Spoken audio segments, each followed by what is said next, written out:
Okay. Welcome back to Where Hatters Walk. It's another week, and it's a more set of worries for Luton Town fans. Relegation. Dare we talk about it? And we're going to talk about that, and of course, review that mad game at Coventry. And we're going to look ahead to the next game, which is Friday night against West Brom. Mark and Sam are with us to vote for their October Player of the Month, and they're going to relegate their 3 most disliked teams from this division. Welcome back to Where Hatters Walk, Mark and Sam. We hope you are well. Should we start with Sunderland, Sam? Did they get away with that one for you? Well, that game was interesting because apparently the performance was meant to be quite good, but we still came away with nothing to show from it. I'm just going off what my dad has told me because I was unfortunately unable to be there for that game. But it sounds like we played pretty well, and it was kind of similar to the Watford game, but we couldn't take our chances, and Sunderland were obviously in really good form. They're ridiculously clinical, scored twice. So the performance seems like it improved in that game, but obviously the game after it all collapsed again. Yeah, on the wrong side of some decisions, weren't you, Mark, in that Sunderland game? What was your view of that one before we look at the Coventry one? Honestly, they played so well. I mean, considering where Sunderland are, the top of the league, and I just thought we played so well. And you come away from games where you've lost, and I just thought the intensity right from the first minute. I mean, for large parts of the game, although there weren't loads of chances, I think we had Sunderland camped in their own half for very long periods. So I couldn't fault the effort for Sunderland. And you come away from a defeat, you can't really pick fault with anyone, only that we didn't take our chances, and then we got exposed and got caught. And obviously we had the disallowed goal, the foul on Chon that led to their second goal. So yeah, I had no complaints about the Sunderland defeat. Performance, just the result, really.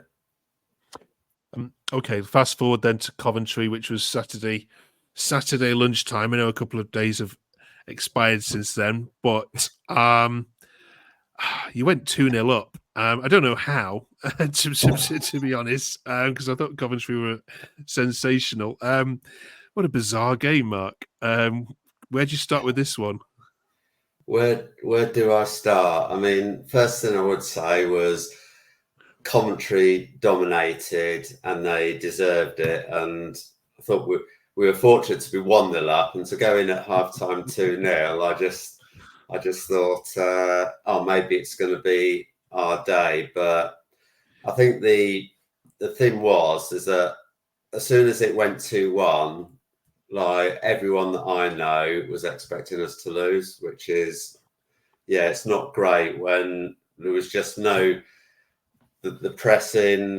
We just got overrun by Coventry, and we were just too open, and we didn't get any momentum to get that back. So it was just like an awful second half. Not that we were much better first half, but we were in front, and it was just the chances that Coventry had, they could have had a lot more. And in fact, it was so near the end, and another sending off, two out for Friday. So it was just wasn't a great day, and just really disappointed with the performance as much as throwing away a 2-goal lead, really.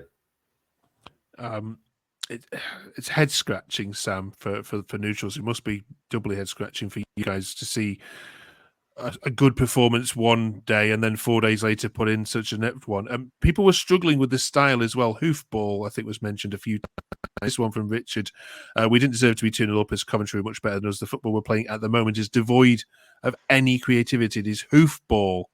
We are in a relegation battle already and deserve to be playing like that. Any arguments with that statement, Sam? Is it hoofball? I think the last 3 games, Watford, Sunderland, Coventry, we have gone back to hoofball, because earlier in the season when we were doing so badly. Edward seemed to be attempting to implement his passing out from the back style of football with like crosses in from the wingers. But I think we've gone a lot more direct recently, and obviously worked very well against Watford. I think Watford really struggle against that kind of football. It was somewhat effective against Sunderland, and then against Coventry, obviously did not work one bit. So I think we are playing hoofball, and it is, yeah, we've switched styles, I think, yes. It's not entertaining to watch, though, is it? I would certainly imagine. Mark, there's a couple more here I want to run past you. I have to say that down the left-hand side, this is against Coventry, sorry, we were absolutely awful. Moses and Hashioka were getting torn. Hashioka was really bad, well too timid for this league. I'll get your thoughts on that in a second. And then another question here is, is Morris injured? If not, why did he come off so early? He's the player that holds the ball up and gets us up the pitch. He comes off and we just don't get out of our own half. Coventry, the better side. What do you say about this left-hand side issue, first of all, Mark? First of all, I mean, obviously, football divides opinion, but everyone was poor. I thought Hashioka was probably one of the only benefits that, considering he was playing sort of like in the middle. I think he did as well as he could do. Bear in mind that there was no support from the midfield, so I thought Hashioka was one of the better players, which is interesting that he's been called out. As far as the second comment, I think it's quite obvious to me why Carlton Morris went off, because it had already been booked and the referee had a shocker. It's not why we lost. We lost because we were poor, but the referee had a shocker booking Alfie Doughty for trying to take a quick free kick. And I think once Carlton Morris is booked, that's his game, to get stuck in and to be competitive and combative. And obviously, when he's on a yellow card, I think the referee was looking to send someone off. So it was only sensible that we take him out and avoid another sending off, which to me, that's why he was taken off. Okay. Yeah, Bobby Madley, wasn't it? So we shouldn't be surprised by that at all. Okay, then others are saying Rob Edwards is on thin ice. We're not going to go over that again because we've been there before. So let's park those sort of comments. What West Brom though themselves are the draw specialists at the moment in the league, and they head to your place on Friday night. Sam, what sort of a game are you expecting here? A tactical one or an attritional one? I think at the moment we just need points on the board. We're getting so close to the relegate. Well, we are in the relegation spots. I think we're just going to have to try and win ugly. I guess if we are doing direct hoofball, which that guy didn't seem to like, we were good at it, I think. Well, we weren't against Coventry, but Sunderland and Watford, we did all right at it. I think we're just going to have to win any way possible with just hoofball, get Morris and Elijah, just punt the ball up to them. I think, yes. I think it's going to be, yeah, what West Brom are meant to be, I think they're in the playoffs, aren't they? But they're drawing at the moment. It sounds like they're not in great form. And with our lead for points, I would hope that we'll be trying to win that game, even if West Brom are not the easiest opponents to play. Yeah, they can't score at the moment. Josh Maja's really gone off it, having started the season really well. Mark, what needs to happen for you in terms of any personnel or tactical changes? Well, unfortunately, Alfie Doughty got his fifth booking. Tom Holmes got sent off. So the defence was threadbare before we've lost two. We don't know how long Reece Burke's our best defender. I think Ted Meng is another week away. So our defence is going to be threadbare, but it desperately needs freshening up because we struggle on the 3-game week, and the intensity we've put in against Sunderland and Watford. We just need to freshen it up and just get some new bodies in there. I'd like to see Nakamba start. He's not had many minutes the last week. I know we're trying to manage him, but I think the forward line speaks for itself. I think we just need to freshen up the midfield and just be really competitive, get in the face, and just try and make it a battle, and just be clinical with our chances, and hope that the defence we put out can stand up to West Brom. Okay. You mentioned Elijah there, of course. It's a difficult time at the moment, of course, Mark, isn't it? Because there's some investigations to go on with some horrendous, we'll say alleged comments being made. What's your take on what's happened and what should happen? Just sickens me. There's no place in football, in society, for those comments. That these people need to be accountable, but we all stand alongside Elijah. We all support him, and it's just horrible and sickening to read that these comments. And like I said, these people need to be held accountable. It's just vile and disgusting to read these comments, and we need more help from social media companies so that these people can be accountable. And the club put out a brilliant statement that we're all stood with Elijah, and like, these people need to be held to account. But we just and it's not the first time poor Elijah's had to suffer this. And like I said, there was a banner on Saturday saying we're all with Elijah, and we all want this out of football, out of society, and just support Elijah. That no one should ever have to go through this and deal with this. So hopefully the authorities will do something, but we need these social media companies to do more, basically. Yeah, absolutely. And it shouldn't happen at all, but it unfortunately does happen in every club. Has a section of